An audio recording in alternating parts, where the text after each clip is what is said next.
नमस्कार, मैं हरप्रीत कौर अपने YouTube चैनल हरप्रीत कौर के ज़ुबानी कविता किस्से कहानी में आप सभी का पुनः हार्दिक अभिनंदन करती हूँ। यह कहानी हरप्रीत कौर की ज़ुबानी के अगले भाग के साथ हाजिर हूँ आज फिर।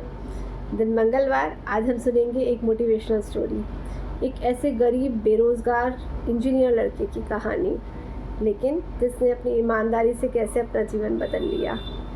चलिए सुनते हैं रोशन की कहानी। रोशन जो कि एक बहुत ही गरीब परिवार का लड़का था। बड़ी मुश्किल से उसके पिता ने कर्ज लेकर उसे ITI से इलेक्ट्रॉनिक इंजीनियरिंग करवाया था, जिसमें उसका घर भी गिरवी पड़ा था। उसके पिता एक साधारण सी नौकरी करते थे। उन्हें 25,000 रुपये महीने मिलते थे। उसमें से 15,000 तो कंपनी लोन के काट लेती थी। एक बेटा एक बेटी को पढ़ाने की जिद ने उन्हें कंगाली के उस गर्त में झोंक दिया जहाँ से वापस आना गरीबों के लिए असंभव ही होता है। उससे मुक्ति तो मरने के बाद भी नहीं मिलती है। लोग बाल बच्चों से वसूलने लगते थे। रोशन के पिता प्रदीप ठाकुर ने सोचा था कि बेटे का इंजीनियरिंग बनने के बाद उनकी समस्या दूर हो जाएगी, क्योंकि उनके टाइम पर इंजीनियर होना अपने आप में बहुत बड़ी बात होती थी। लेकिन हो उसका उल्टा रहा था। रोशन को कहीं ढंग की नौकरी नहीं मिल रही थी।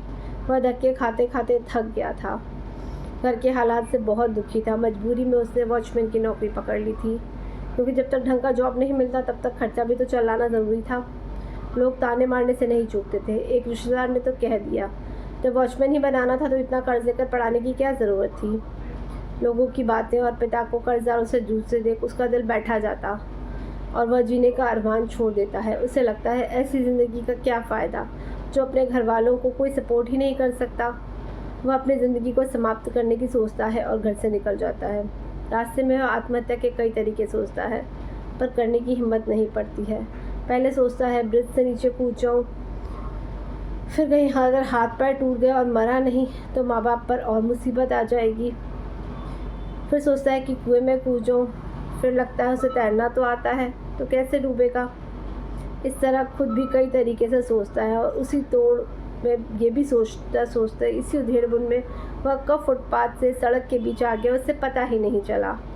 और जब तक उसे पता चला, एक मर्सिडीज़ बेंज कार उसको उड़ा चुकी थी और काफ़ी ऊपर उछालकर सड़क पर गिरा था। वहीं पर बेहोश हो गया था।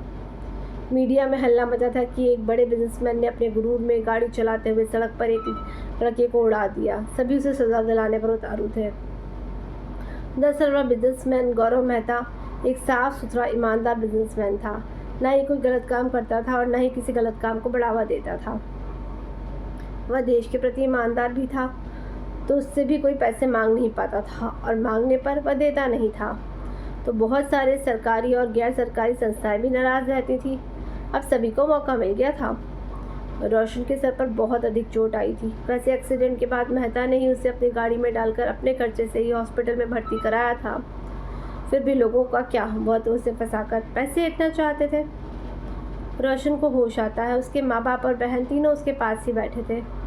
कुछ मीडिया वाले और संस्था वाले उससे कहते हैं कि वह उनके हिसाब से बयान दे दे तो उसे इतने पैसे दिलवा देंगे कि उसके सारे कर्ज दूर हो जाएंगे। उसकी होश आने से पहले उसके बारे में पूरी जानकारी निकाल चुके थे। थोड़ी देर में मेहता जी भी आए और मीडिया वाले उससे पूछना चाहते हैं, लेकिन वो बात नहीं करते हैं और संस्था वाले हाय हाय करने लगते हैं और उसे सज़ा दिलवाने की बात करते हैं। उन्हें पता था जितना चिल्लाएंगे उतना अधिक पैसा ऐंठा जा सकता था। मेहता जी रोशन से कहते हैं, देखो रोशन, मैंने जानबूझकर नहीं किया एक्सीडेंट। पता नहीं ये सब कैसे हो गया। अब सब तुम्हारे ऊपर, तुम्हें जो उचित लगे वो करो। मैं तुम्हें नहीं कहूँगा कि तुम मुझे बचाओ, क्योंकि मुझे भी लगता है मैंने जानबूझकर तो एक्सीडेंट किया नहीं। मैं जो भी हर्जाना है देने को तैयार हूँ। तभी पुलिस वाले एक मजिस्ट्रेट के साथ आते हैं। रोशन कहीं जाने की स्थिति में नहीं था और ना ही अधिक बोलने की स्थिति में था, इसलिए पुलिस उसका बयान दर्ज करने के लिए मजिस्ट्रेट साहब के साथ लाई। मामला हाई प्रोफाइल व्यक्ति के साथ जुड़ा था। मजिस्ट्रेट साहब रोशन से पूछते हैं, रोशन तो तुम बोलने की स्थिति में हो? रोशन हाँ में सिर हिलाता है। मजिस्ट्रेट साहब पूछते हैं, यह एक्सीडेंट कैसे हुआ, तुम्हें कुछ याद है? रोशन अपने पिता की तरफ देखता है। उसके पिता उससे हमेशा कहते थे, चाहे कितनी भी तकलीफ़ आए, सच का साथ नहीं छोड़ना। वह मजिस्ट्रेट साहब से कहता है, सर मैं अपनी टेंशन में था और सड़क के किनारे ही फुटपाथ पर चल रहा था, पर मैं अपनी झोंक में कब बीच सड़क पर आ गया पता नहीं चला। गाड़ी ड्राइवर की कोई गलती नहीं है। वह चाहकर भी मुझे बचा नहीं सकता था, क्योंकि मैं ही बीच सड़क पर अचानक चला गया था। मजिस्ट्रेट कहते हैं, सोच लो, तुम्हारे इस बयान से तुम्हें 1 रुपये का भुगतान नहीं मिलेगा, और अगर वह नहीं चाहेंगे तो हॉस्पिटल का खर्च तुम पर ही भरने को आएगा। रोशन कहता है, सर कुछ भी हो, पर मैं झूठ नहीं बोलूँगा। मजिस्ट्रेट उसकी तारीफ़ करते हुए उसके पिता से कहते हैं, बहुत नसीब वाले हो जो ऐसा लड़का मिला है। मजिस्ट्रेट चले जाते हैं। सभी संस्था मीडिया वाले मुंह बनाकर रह जाते हैं। 1 हफ्ते में उस हॉस्पिटल से छुट्टी मिलती है। इस बीच एक बार भी मेहता जी नहीं आए थे, तो उन्हें डर था कि अब बिल कहाँ से भरेंगे, पर डॉक्टर उनसे कहता है, आप लोग चिंता मत करिए, आपका बिल पेड है। उसके रिलेटिव भी कहते हैं, इतना अच्छा मौका था, अपने कर्जे उतार लेते, पर हरीशचंद्र की औलाद जो है अब भुगतो सफ़र से। हॉस्पिटल से घर आने तक उनसे मिलने मेहता जी नहीं आए थे, तो उसके मामा भी कहते हैं, देखो कमीना एक बार भी नहीं आया।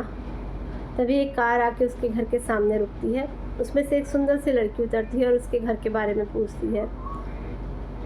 वह रोशन के घर जाती है। रोशन को कहती है, हेलो रोशन, मैं मेहता साहब की बेटी सोनिया हूँ। डैड को अर्जेंट लंदन जाना पड़ा तो वह आ नहीं पाए हैं, पर उन्होंने आपके लिए कुछ भेजा है।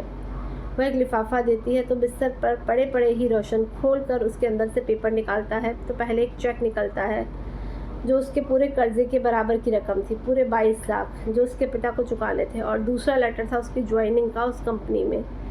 इलेक्ट्रॉनिक डिपार्टमेंट का हेड बनाया गया था, जिसका पैकेज था 12 लाख रुपए ईयरली। रोशन की आंखों से आंसू निकलते हैं। उसके पिता घबरा कर देखते हैं, तो वह इशारा करता है कि कोई टेंशन नहीं है।